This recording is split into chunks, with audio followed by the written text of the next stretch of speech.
Let's turn now to the race for governor and concerns Democrats could be kept from advancing to the November runoff. Keep in mind the state has a top two primary system. ABC 10 State Matters political reporter Jenny Huh is here to explain. They call it a jungle primary system here in California because it gets kind of crazy. The jungle primary, formerly known as California's top two primary system. The top two vote getters, regardless of party, and statewide and congressional races, advance to and face off in the November general election. Well, the idea of an open primary is to allow voters to be able to move across party lines instead of having to wait to November. So for voters, that means there's a single primary ballot in which they, regardless of party registration, can vote for any candidate. Increased level of competition that would come from it. Maybe less power of the parties, or at least less dominance of the parties, because it could potentially open up space for independents. More voter choice, potentially even impacts on turnout, recognizing that our primary turnout is always low, voter turnout.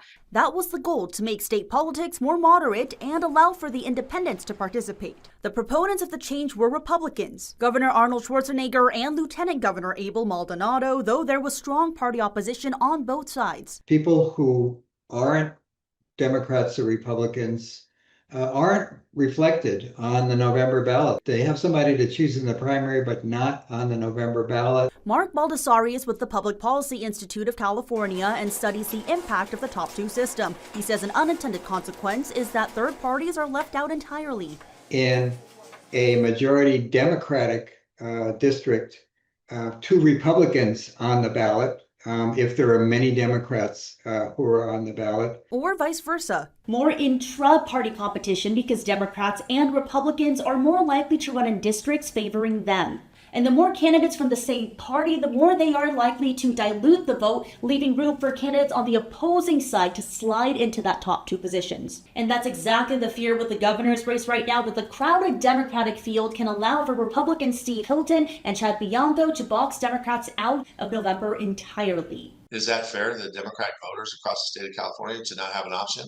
And just if there was two Democrats that made the runoff, I don't think that's fair to Republicans across the state of California. Republican State Senator Tony Strickland opposed the proposition when it was first introduced in the legislature. Primaries are the main battlefield. There's more money placed into primaries since the top two primary system passed. And voters get bombarded with campaign material like advertisements. Experts say after the 2026 primary, we may see proposed changes like, let's get those minor parties back on the ballot in November, and let's create a reasonable path for an independent.